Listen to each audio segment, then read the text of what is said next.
Okay, येतोय सगळ्यांना आवाज व्यवस्थित येतोय? लेक्चरला सुरुवात करूया. जॉईन होणारे होतील. कालच्या तासाला आपण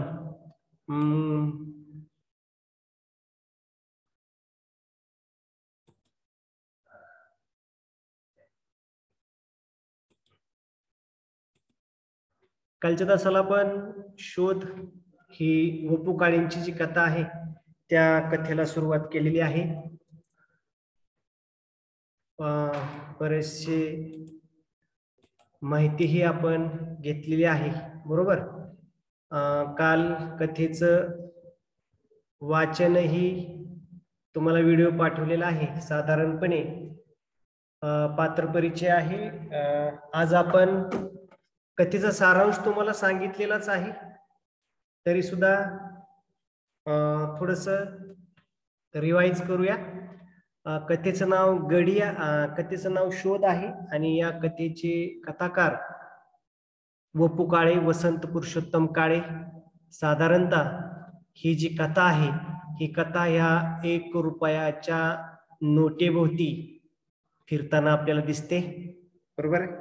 त्याचबरोबर या कथेमध्ये जी वेगवेगळी पात्र आहेत ती आहे अनु, या आपल्या कथेची नायिका आहे.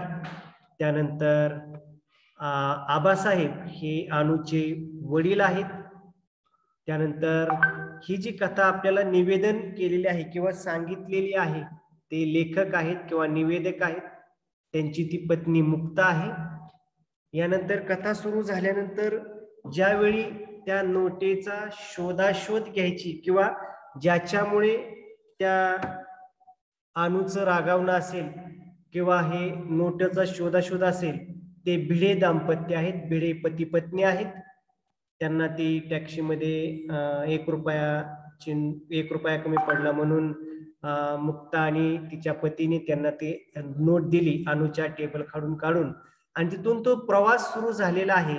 आणि साधारणतः ही कथा रात्री 11:30 ते 2:30-3 वाजेपर्यंतच्या कालखंडामध्ये घडते. रात्रीच्या मुंबईमध्ये घडणारी ही कथा आहे, त्यामुळं रात्रंदिवस असा काही फरक नाही. त्यानंतर टॅक्सीवाला आहे. जी कथा ज्याच्या भोवती 1 रुपयाच्या भोवती फिरते, पण ज्याने कुणी ही 1 रुपयाची नोट अनुला दिली होती ती लहान मुलगी सुनीता, तिची आई आणि इन्स्पेक्टर काय इन्स्पेक्टरचं नाव काय, इन्स्पेक्टर आहेत.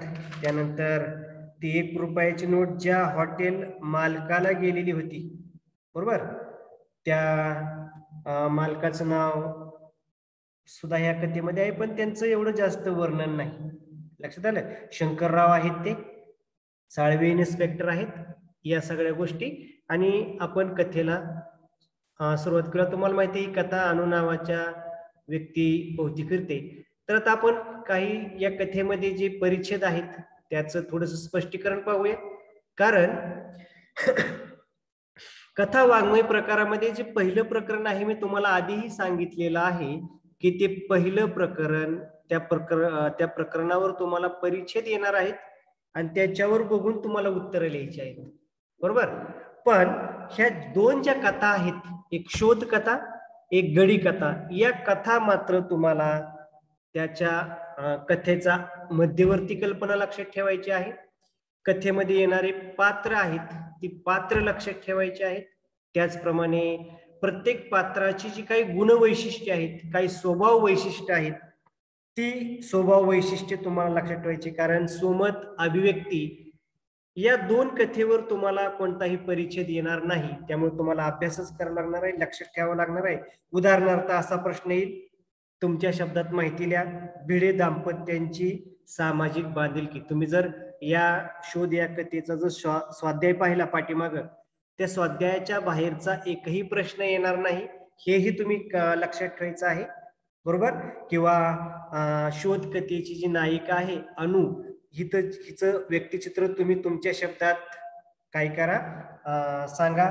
किंवा टॅक्सी ड्रायव्हरचे तुम्हाला आवडलेले स्वभाव विशेष सांगा. भिडे दाम्पत्यांची बांधिलकी याविषयी थोडक्यात माहिती द्या. कथेतील टॅक्सी ड्रायव्हर हे पात्र तुम्हाला का आवडले, उदाहरणासहित लिहा. किंवा टॅक्सी ड्रायव्हरने जीवनातील वास्तव्याचा घेतलेला शोध तुमच्या शब्दात सांगा. असे प्रश्न असतील. 2-2 मार्काला साधारणतः प्रश्न असणार आहेत आणि त्यामुळं थोडस लक्ष देणं गरजेचं आहे असं मला वाटतं. ही कथा झाल्यानंतर तुम्हाला मी काही स्वाध्याय देईल, त्यातील स्वाध्याय तुम्ही तुमच्या याच्यानुसार ते पूर्ण करायचे. पहा, काल कथा आपण मी दोन्ही व्हिडिओ तुम्हाला पाठवलेले आहेत.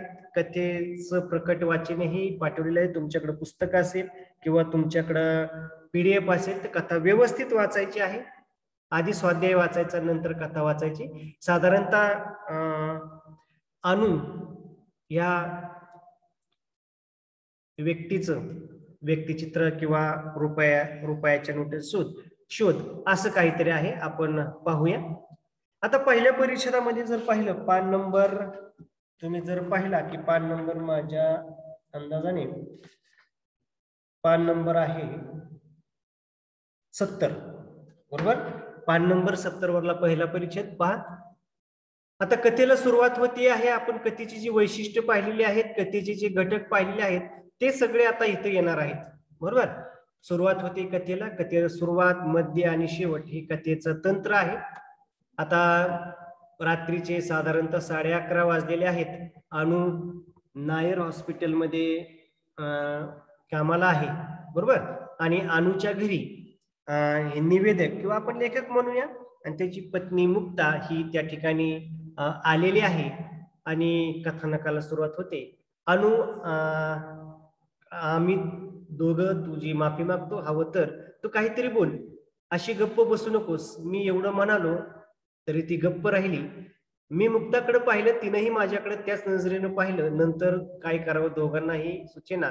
दिवस असता तर 15-20 मिनिटात बांधाबांध करून अक्षरशः अनुच्या खोलीवरून आम्ही पळ काढला असता, बरोबर. पण आता काय आहे, रात्रीच्या 12:30 वाजले आहेत, बरोबर. कथेला सुरुवात झालेली आहे ना, बरोबर. अशी कथेला सुरुवात झाली की आपल्या मनामध्ये अनेक प्रश्न निर्माण झालेले आहेत की नेमकं का अनुची माफी मागतात, कोण मागतंय, ती मुक्ता कोण आहे, अनु कोण आहे. आणि इथून कथेला सुरुवात झालेली आहे. रात्रीचे 12:30 वाजलेले आहेत, बरोबर. 12:30 वाजले तर अनुचं जेवण उरकलेलं आहे आणि अनु जे आहे ते हात न धुताच जेवलेली आहे. हात तशीच पानावर बसून होती, म्हणजे पानावर बसून होती. याचा अर्थ काय की जेवणाचं जे ताट आहे तो अर्थ आहे.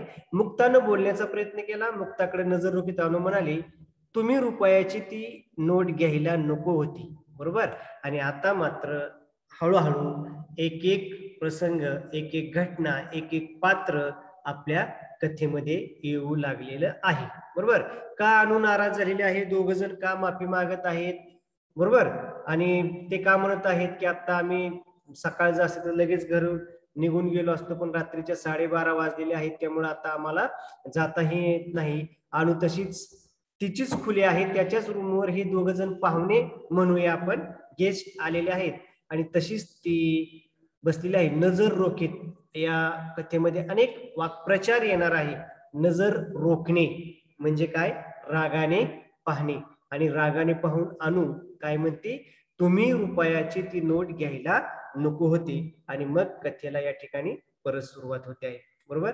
आता पहा,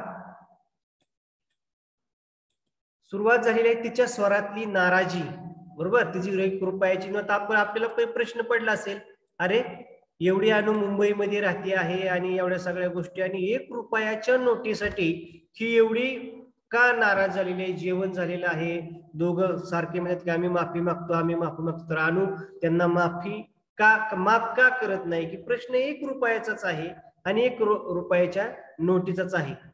पुढे काय होते पहा, तिच्या स्वरातली म्हणजे जेव्हा अनुने मुक्ताकडे नजर रोखून एकदम रागात म्हणले की तुम्ही नोट घ्यायला नको होती, तिच्या स्वरातली नाराजगी, काय, तिच्या स्वरातली नाराजी, कडवटपणा आम्हा दोघांच्या जिवारी लागला. कारण ते अनुपेक्षा काय होते, मोठे होते, वयाने मोठे होते. आबासाहेबांचे ते मित्र होते, म्हणजे अनुच्या वडिलांचे ते मित्र आहेत आणि मित्राची ती बायको आहे, बरोबर. तरी सुद्धा अनुने एकदम रागातच बोललेली आहे, जिवारी लागला. जिवारी लागलं म्हणजे अनुचं ते बोलणं त्या मुक्ता आणि तिच्या नवऱ्याच्या काही निवेदिकाच्या जिवारी मनाला लागला आहे. अनु समोरून उठून गेली. हातून घडलेली चूक कशी सुधारावी यावर विचार करण्यात अर्थ नसल्यामुळे त्यावर मुळीच विचार करत नव्हतो, कारण घडलेली घटना दुरुस्त करता येईल ह्या स्वरूपाची नव्हती. सकाळपर्यंतचे काही तास अनुच्या खोलीवर कसे काढायचे एवढाच प्रश्न होता. एकमेकांशी या विषयावर न बोलता तोच प्रश्न दोघांना सतावतो आहे हे दोघांनी ओळखलं होतं. सकाळी जाताना तरी आम्ही काय करणार होतो, म्हणजे ते दोघं ह्याच्या आधीही अनुच्या रूमवर ते बऱ्याचशा वेळा राहायला आलेले आहेत. मुंबईमध्ये जर भेट द्यायची असेल त्या मुक्ता आणि तिच्या नवऱ्याला, तर त्यांचं एक हक्काचं घर होतं, कारण ते अनुच्या वडिलांचे जवळचे मित्र होते, अनुला ओळखणारे होते. बरोबर. अनु ही त्यांच्यापेक्षा लहान आहे, पण अनुचा स्वभावही त्यांना माहित आहे. या सगळ्या गोष्टी म्हणून येतं निवेदक म्हणतो किंवा मुक्ताचा पती म्हणतो की एक हाता आमच्याकडून जी चूक घडली, आम्ही जो 1 रुपयाची नोट दिली ते आमच्याकडून चूक झाली, आम्ही बऱ्याचशा वेळा माफीही मागितली आहे, तरी अनुचा राग काही कमी झालेला नव्हता. आता प्रश्न एवढाच होता, रात्रीचे 12:30 वाजलेले आहेत. सकाळ झाली, सूर्य उगवला की आपण लगेच काय करायचं, अनुच्या घरून निघून जायचं. पण जाताना तरी आम्ही काय करणार होतो असा प्रश्न त्याच्या मनामध्ये होता. बरोबर. आता पहा, 100 वेळा म्हणजे 100 वेळा झालं, किती माफी मागून झाली, या सगळ्या गोष्टी झालेल्या आहेत, तरी सुद्धा अनु काय माफ करत नव्हती. It was just a problem. एक त्यांच्या दृष्टीने, कुणाच्या, मुक्ता आणि तिच्या नवऱ्याच्या दृष्टीने हा एक छोटासा प्रॉब्लेम होता, छोटीशी अडचण होती. काय की आम्ही अनुला न विचारता तिच्या टेबलाखालची 1 रुपयाची नोट आम्ही कुणाला तरी दिली. कुणाला तरी म्हणजे कुणाला, भिडे दाम्पत्यांना ती दिलेली आहे. ती त्यांची ते मित्र आहेत. बरोबर. ही त्यांच्या दृष्टीने हा छोटीशी अडचण आहे, छोटीशी समस्या आहे.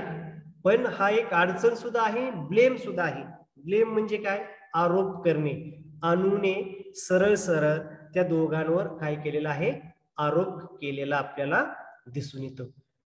सकाळीच पुन्हा सोडताना म्हणजे सकाळीच ते मुक्ता आणि तिचे पती अनुच्या पुण्यावरून मुंबईला गेलेले आहेत, तर ते म्हणतात की सकाळी पुणे सोडताना असा काही प्रकार अनुच्या घरात घडेल असं काय कोणी सांगितलं असतं आम्ही त्यावर विश्वास ठेवला नसता. कोणता प्रकार, की अनु 1 रुपयाच्या नोटेसाठी इतकी रागवलेली आहे, इतकी म्हणजे नजर रोखून बघत आहे किंवा विक्षिप्त असं काही तिचं वर्तन आहे.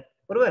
तर आम्ही विश्वास ठेवला नसता, कारण ह्याच्या आधीही अनेक वेळा ते त्यांच्या अनुच्या घरी मुंबईच्या फ्लॅटवर रूमवर गेलेले आहेत. 1 रुपयाची तेवढी सुद्धा अनु असं करेल, इतक्या वर्षाचा स्नेह विसरून अपमान करेल, शक्य आहे. ते अनु इमानदार आहे. बरोबर. म्हणजे इथं हा अनुचा स्वभाव आहे. काय आहे, ती प्रामाणिक आहे, जिद्दी आहे. जर आपल्याला याच्यामध्ये असा प्रश्न आला की अनुच्या स्वभाव चित्र तुम्ही तुमच्या शब्दामध्ये रेखाटा, तर आपल्याला इथं काय काय गोष्टी अनुविषयी लक्षातच ठेवाव्या लागणार आहेत. ती काय आहे, इनामदार आहे, हे आम्ही विसरलो. तिच्या विक्षिप्त स्वभावाचा, आता पहा, कथेची आत्ताशी तर सुरुवात झालेली आहे आणि बरेच पात्र यायची आहेत. बरोबर. विक्षिप्त म्हणजे काय, चॅट बॉक्स मध्ये सांगा बरं या शब्दाचा अर्थ काय आहे. विक्षिप्त शब्दाचा अर्थ सांगा चला. विक्षिप्त म्हणजे काय, विचित्र. अगदी बरोबर. आणखी विचित्र म्हणजे नेमका कसा,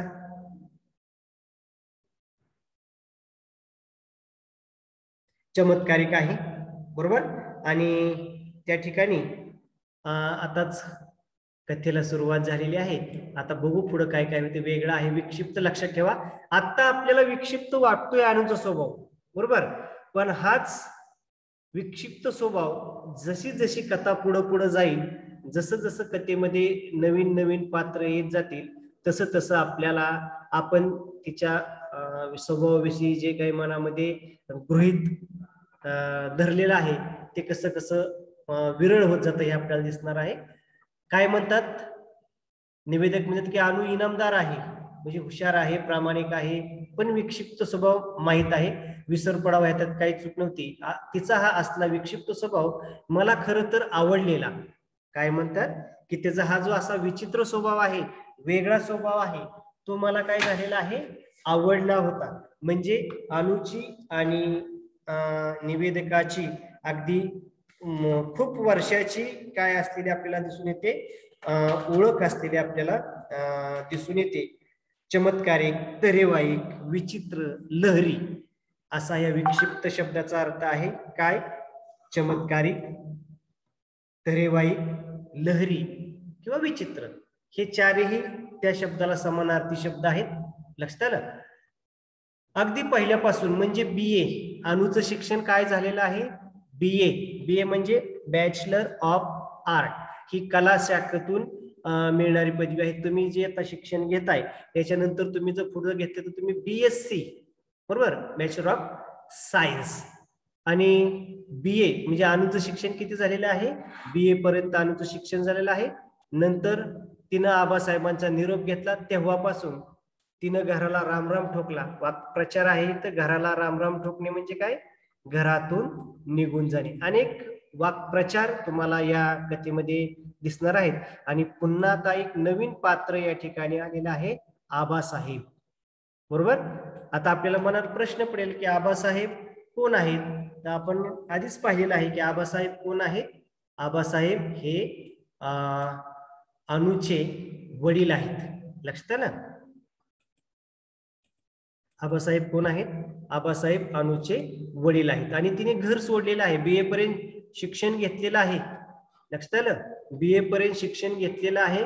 आणि आबासाहेबां आणि तेव्हापासून म्हणजे अगदी पूर्वीच्या पासून लेखक म्हणूया, लेखकाची आणि याची ओळख आहे असं आपल्याला जाणून येईल. आता सांगता येत निवेदक म्हणूया किंवा मुक्ताचे पती म्हणूया, मुक्ताचे मालक म्हणूया.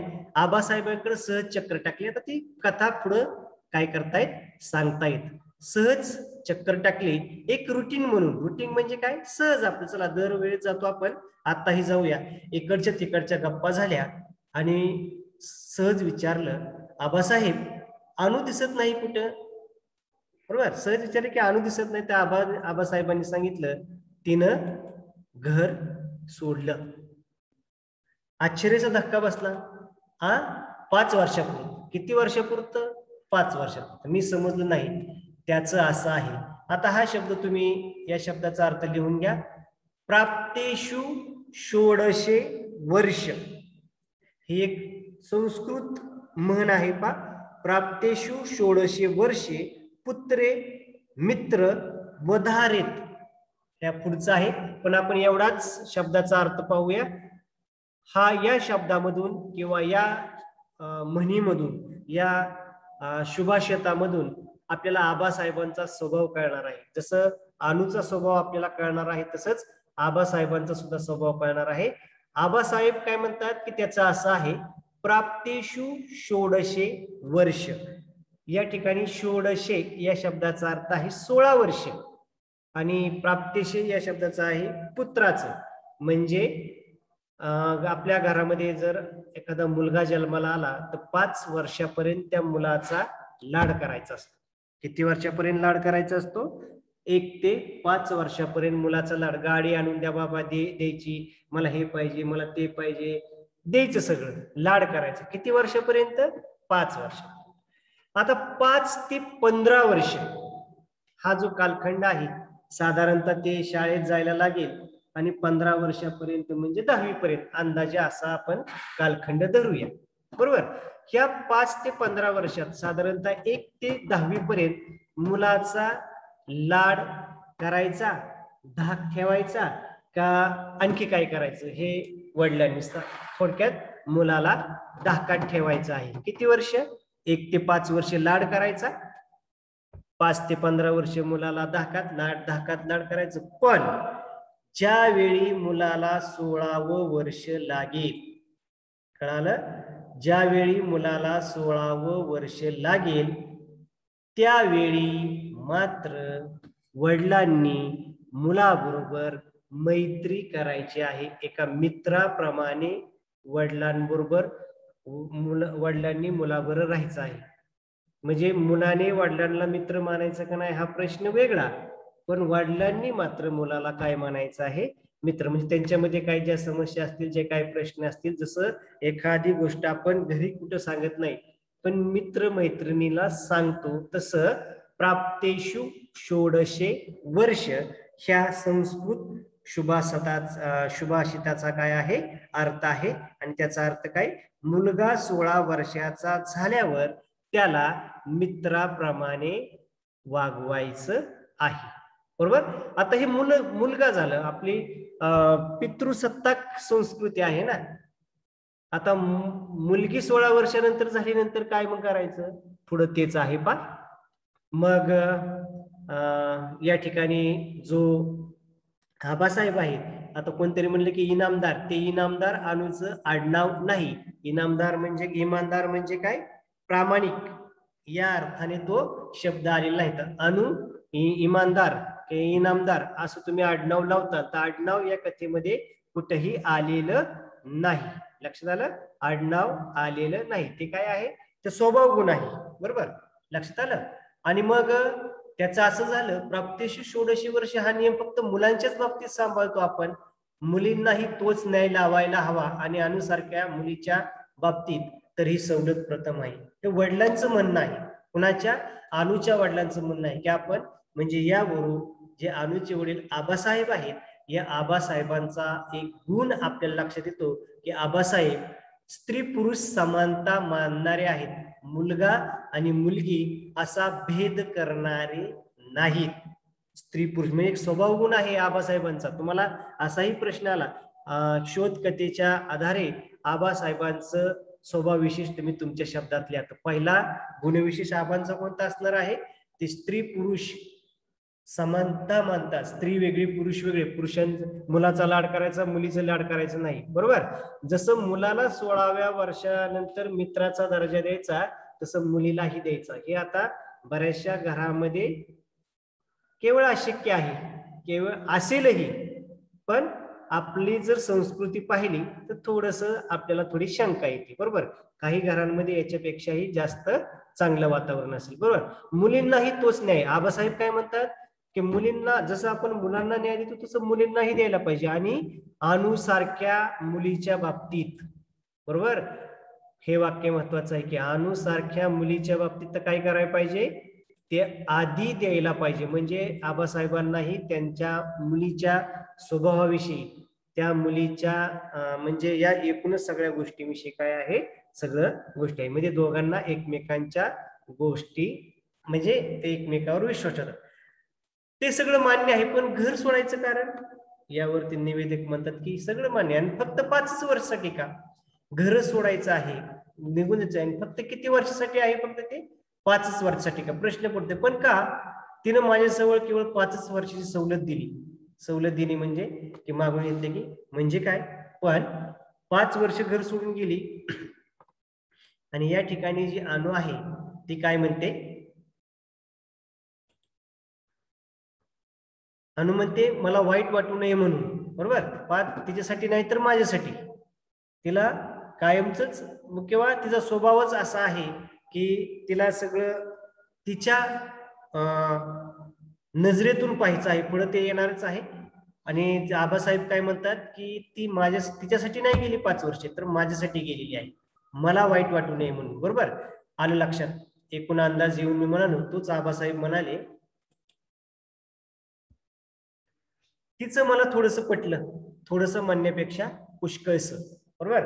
म्हणजे आबासाहेब आणि अनुमध्ये जी काही चर्चा झालेली आहे, एखाद्या पित्याला किंवा एखाद्या, आता वाटलं की एखादी मुलगी BA झालेली आहे, लग्नाचं वय आहे, लोक काय म्हणतील, हे घर सोडून जाणार आहे. बरोबर. एखाद्या वडिलांना मुलीची काळजी वाटेल की लोक काय म्हणतील, समाज काय म्हणेल. पण आबासाहेबांचं मी आता सांगितलं की त्यांचा जो स्वभाव गुण आहे तो काय आहे, आधुनिक विचार सरणीचा आहे. लक्षात आलं. आणि त्यामुळे आबासाहेब म्हणाले की तिचं मला थोडस पटलं, थोडस म्हणण्यापेक्षा पुष्कळस पटलं. अनुने जी काही मागणी केली होती किंवा तिचं काही जे म्हणणं होतं की आबासाहेब म्हणतात ते मला तिचं पटलेलं आहे. आबासाहेबांनी अनुच्या मागणीला विरोध केला नाही किंवा तिला तू चुकीचा आहे, लोक काय म्हणतील असंही म्हटलं नाही. काय पटलं? अनु म्हणाली, आता हे वाक्य खूप महत्वाचं आहे. याच्यामध्ये आपली जी सामाजिकता आहे, आपली जी संस्कृती आहे, किंवा मुलीच्या बाबतीत सांगतोय मी, बरोबर. आता अनु काय म्हणते पहा, मी मुलीच्या जन्माला आले आहे तेव्हा माझं लग्न केल्याशिवाय तुम्ही मला सोडणार नाही. बरोबर. आपल्या जर घरामध्ये पहा की एक मुलगी असेल, एक मुलगा असेल, म्हणजे भाऊ बहीण असतील आणि भाऊ मोठा आहे आणि बहीण छोटी आहे, बरोबर. छोटी म्हणजे समजा 5-6 वर्ष, भाऊ समजा 20-22 वर्षाचा आहे आणि त्याची छोटी बहीण 17-18 वर्षाची आहे. तर पहा आपल्या घरामध्ये म्हणजे सगळीकडेच महाराष्ट्राचा जर आपण विचार केला तर प्रत्येक घरामध्ये लग्न करायचं आहे, तर मुलाचं वय जास्त आहे म्हणून आधी मुलाचं लग्न करतील का मुलीचं वय कमी आहे, राहू दे आधी मुलाचं लग्न करून नंतर मुलीचं. सगळ्यात पालकांना, आई वडिलांना जी जबाबदारी असते ती जबाबदारी मुलीची असते, बरोबर. एकदा मुलीला चांगलं शिक्षण दिलं, एकदा हात पिवळे केले, बरोबर, आणि लग्न करून दिलं की मग मुलाचं, बरोबर. मग अनु काय म्हणते पहा की 5 वर्ष मी का तुम्हाला मागितलेत, मी मुलीच्या जन्माला आलेले आहे, मला मान्य आहे, तेव्हा तुम्ही माझं काहीही करून, मी कितीही आधुनिक विचाराचे असले, मी कितीही स्वतंत्र विचारसरणीचे असले, किंवा मी कितीही माझं म्हटलं तरी सुद्धा तुम्ही एक वडील म्हणून, काय म्हणते आबासाहेबांना अनु काय म्हणते की तुम्ही वडील म्हणून माझं लग्न केल्याशिवाय तुम्ही मला सोडणार नाही. अनुलाही हे माहित आहे की मला लग्न करावंच लागणार आहे, मी मुलीच्या जन्माला आलेली आहे आणि मला आई वडिलांसाठी मला काय करावं लागणार आहे, लग्न करावंच लागणार आहे, बरोबर. मी लग्न करणार नाही ह्यासारखे पण मलाही करायचे नाही. पण आता इथं शब्द आलेला आहे, पण म्हणजे काय, शपथ. पण पण म्हणजे काय की मी पण करतो, जसं भीष्माने पण केलं होतं ना, अजन्म मी अविवाहित राहील. पण म्हणजे काय, शपथ, की मी शपथही घेणार नाही की मी घर सोडून निघून जाईल, मला तुमच्या इथं राहायचं नाही, मी तुमच्या म्हणण्यानुसार लग्नही करणार आहे, मला करावंच लागणार आहे, हीही तिला गोष्ट मान्य आहे. पण मी लग्नच करणार नाही यासारखे मला पणही करायचे नाहीत. पणही करायचे नाही म्हणजे काय की मला शपथ घ्यायची नाही किंवा आणखी काय, मी तुमच्या शब्दाच्या पुढे जाणारही नाही. पण मला किती वर्ष जगायचं, माझं स्वतंत्र आयुष्य जगायचं आहे, 5 वर्ष, निश्चय प्रतिज्ञा. अगदी बरोबर आहे, बरोबर.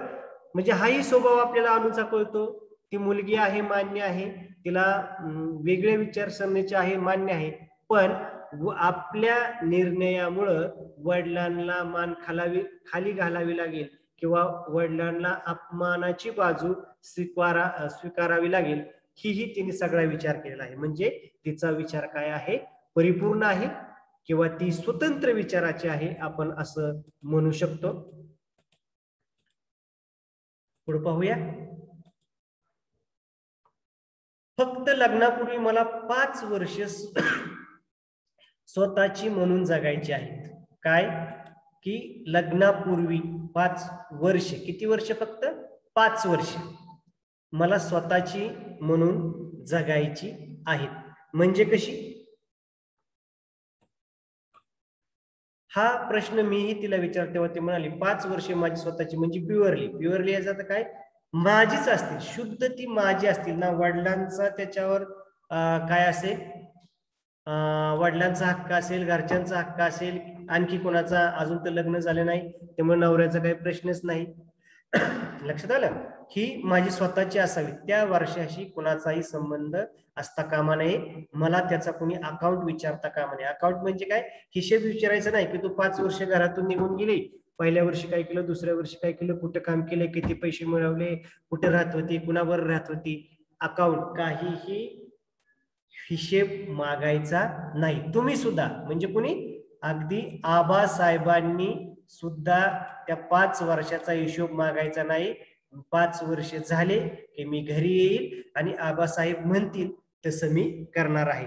जसं रामाला वनवास होता किती वर्षाचा, 14 वर्षाचा, आणि 14 वर्षाचा वनवास, किंवा महाभारतामध्ये पहा 13 वर्ष वनवास किंवा 1 वर्ष अज्ञातवास. लक्षात आलं, ह्या सगळ्या गोष्टी म्हणजे 5 वर्ष मी एकटी जगणार, कुणाचाही त्या 5 वर्षामध्ये ती जगत असताना कोणीही काहीही विचारायचं नाही, काहीही हिशोब मागायचा नाही, ती माझीच असणार आहे. अगदी आबासाहेबांनी म्हणजे वडिलांनी सुद्धा त्याचा हिशोब मागायचा नाही. म्हणजे निश्चित काय करणार?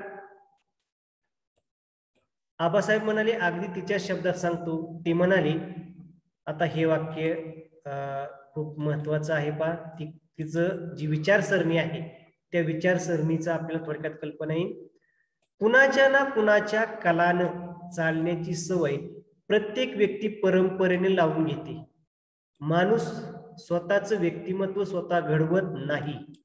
कुणाचा ना कुणाचा तरी त्याच्यावर पगडा असतो, विचारावर छाया पडलेली असते.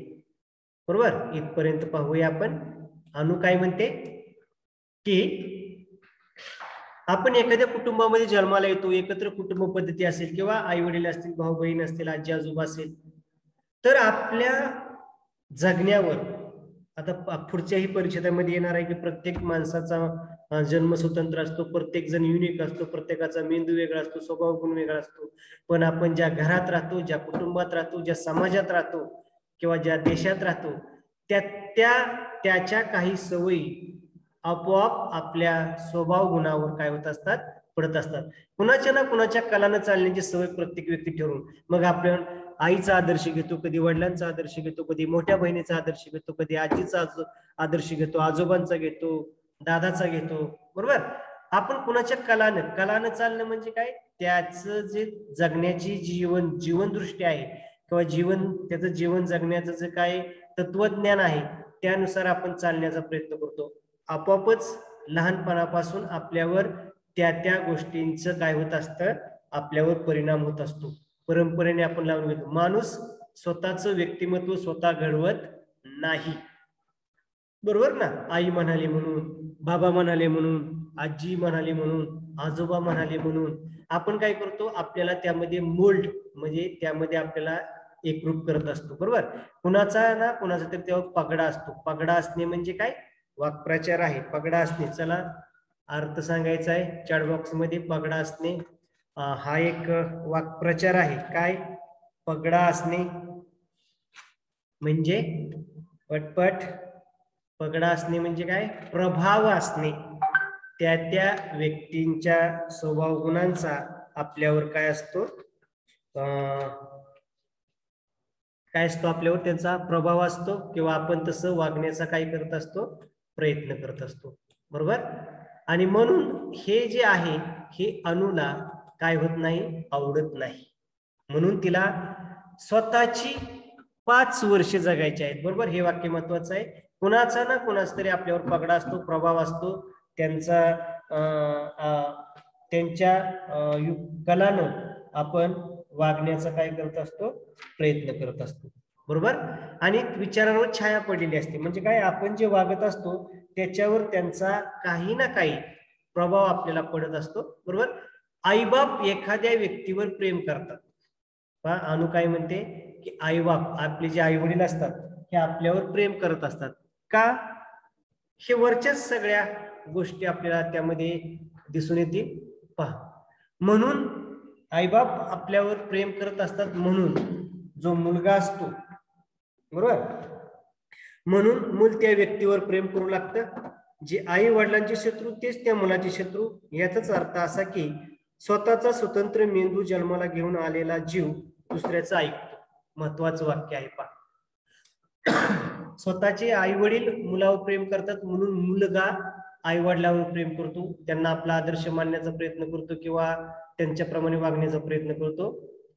पण अनुचं जे तत्वज्ञान आहे ते तत्वज्ञान वेगळं आहे. अनु काय म्हणते की स्वतःचा स्वतंत्र मेंदू जन्माला आलेला जीव दुसऱ्याचा ऐकतो. बरोबर, लहानपणापासून तो ज्या कुटुंबात वावरतो, ज्या कुटुंबाचे संस्कार त्याच्यावर पडतात, त्या संस्कारानुसार जरी स्वतंत्र मेंदू असला, त्याला निसर्गाने किंवा जन्मजात त्याचा मेंदू स्वतंत्र असला तरी सुद्धा जन्माला आलेले जीव दुसऱ्याचा ऐकतो. बरोबर, त्या क्षणी तो स्वतःचं अस्तित्व निसर्गाकडे, बरोबर, काय विसरतो, स्वतःचं अस्तित्व निसर्गानं जगाकडे पाहण्याची दिलेली स्वतंत्र वृत्ती हरवून बसतो. जीवनाचं तत्वज्ञान सांगितलेलं आहे पहा, की प्रत्येकाला प्रत्येकासारखं वागण्याचा काय असतो, अधिकार असतो. आपण आणि त्या अधिकारात न वागता जे निसर्गानं आपल्याला स्वतंत्र व्यक्तिमत्व दिलेलं आहे, अस्तित्व दिलेलं आहे, ज्या निसर्गाकडे पाहण्याची जी दृष्टी दिलेली आहे, ती कुणाच्या तरी विचारांच्या पगडा घेतल्यामुळे हरवून बसतो. मला 5 वर्षे एवढ्यासाठी एकटं राहायचं आहे. माझे स्वतःचे विचार, तुमच्या विचारात पडलेला पगडा, ह्यात किती अंतर आहे मला पाहिजे. काय म्हणते ती आबासाहेबांना, मी स्वतःच्या वडिलांना काय म्हणते, की मला का 5 वर्ष वेगळं राहायचंय, की माझं स्वतःचं वेगळं विचार आहेत, तुमचे जे विचार आहेत, आणि तुम्ही तुमच्या घरात राहिल्यापासून एक मुलगी म्हणून तुमच्या म्हणजे वडील म्हणून तुमच्या विचारांचा माझ्यावर किती प्रभाव पडलेला आहे, ह्यात किती अंतर आहे हे मला पाहिजे. जर मी 5 वर्षात तुम्ही शिकवल्यासारखं जर वागले तर समजायचं मी तुमचे सगळे विचार स्वीकारलेले आहेत, पण आता मी जर ह्याच्यापेक्षा जर वेगळे वागले तर तुम्हाला कळेल की तुमच्या विचाराचा माझ्यावर किती काय होता, पगडा होता किंवा प्रभाव होता. जगाकडे पाहताना मला माझा चष्मा हवा आहे. चष्मा हवा आहे म्हणजे काय, चष्मा आता म्हणजे काय, फक्त चष्मा स्वतःचा घ्यायचा आहे म्हणून तिला घरातनं बाहेर जायचंय का, ह्याच्या मागं वेगळा अर्थ दडलेला आहे. ज्या प्रकारचा चष्मा असेल, गॉगल्स म्हणूया आपण, बरोबर, ज्या प्रकारचा गॉगल असेल, कुणाचा पिवळ्या रंगाचा असेल, कुणाचा हिरव्या रंगाचा असेल, कुणाचा लाल रंगाचा, कुणाचा काळ्या रंगाचा असेल, ज्या प्रकारचा आपण चष्मा घालू, बरोबर, गॉगल घालू, तसं आपल्याला समोरचं वातावरण दिसणार आहे, बरोबर. म्हणून अनु काय म्हणते, जगाकडे पाहताना मला माझं म्हणजे माझ्या विचाराने मला जगाकडे पाहायचं आहे, माझ्या कृतीतून मला जीवन जगायचं आहे. प्रत्येक वस्तूचं, घटनेचं, व्यक्तीचं मूल्यमापन करायला माझी स्वतंत्र नजर तयार करायची आहे, आणि तेही संसारात पडण्यापूर्वी. पहा, हा झाला अनुचा स्वभाव, की तिला काय करायचं आहे, की जगाकडे पाहण्याची माझी एक वृत्ती असेल, माझं एक लॉजिक असेल. मला प्रत्येक वस्तूचं, समजा एखादी वस्तू आहे, एखादी घटना आहे, प्रत्येक जण एकाच अँगलने, एकाच नजरेने त्या वस्तूकडे बघणार नाहीत, घटनेकडे बघणार नाहीत, व्यक्तीकडे बघणार नाहीत. एखादी घरामध्ये व्यक्ती असेल, ती एखाद्याला खूप आवडते, खूप व्यक्ती जीव लावते, पण एखादी आपल्याच घरामधील एखादी दुसरी व्यक्ती असेल, ती व्यक्ती तिला अजिबात आवडत नाही. हा त्याच्या व्यक्तिमत्वाचा, स्वभावाचा किंवा तत्वाचा गुणधर्म आहे असं आपण म्हणूया. म्हणून अनु काय म्हणते, मला प्रत्येक वस्तूचं, घटनेचं, व्यक्तीचं मूल्यमापन करायचं आहे. या 5 वर्षामध्ये मी काय करणार, प्रत्येक व्यक्ती मी माझ्या कलेने जीवन जगणार, आणि मला स्वतंत्र नजर करायची आहे, आणि तेही संसारात पडण्यापूर्वी. हे सगळ्यात महत्वाचं आहे. तेही संसारात पडल्यानंतर तिला स्वतःचं मत राहणार नाही, मग तिला नवरा, सासू, सासरा, धीर, भाऊजाई, नणंद, शेजारी पाजारी, या सगळ्या गोष्टी काय होणार आहेत, येणार आहेत. लक्षात आलं, या सगळ्यांचं ऐकावं लागणार आहे. तर स्वतःचे अनुभव स्वतः जमा करायचे आहेत. समाजात मिसळल्याशिवाय समाज समजत नाही आणि व्यक्तीही कळत नाही असं ती म्हणते. समाज ही विशाल अर्थाने व्यक्तीच असते आणि व्यक्ती घटकरूपानं समाजच आहे, असं एका महाराजांचं विधान ती नेहमी ऐकवते. पण त्यावरही ती काय म्हणते, की हे झालं त्यांचं मत, महाराजांचं, मला ते सत्य शोधायचं आहे. आजच्या तासाला आपण इथपर्यंतच पाहणार आहोत. उद्याच्या तासाला याच्या पुढचं पाहणार आहोत. तर तुमच्याकडे पुस्तक असेल किंवा मी काल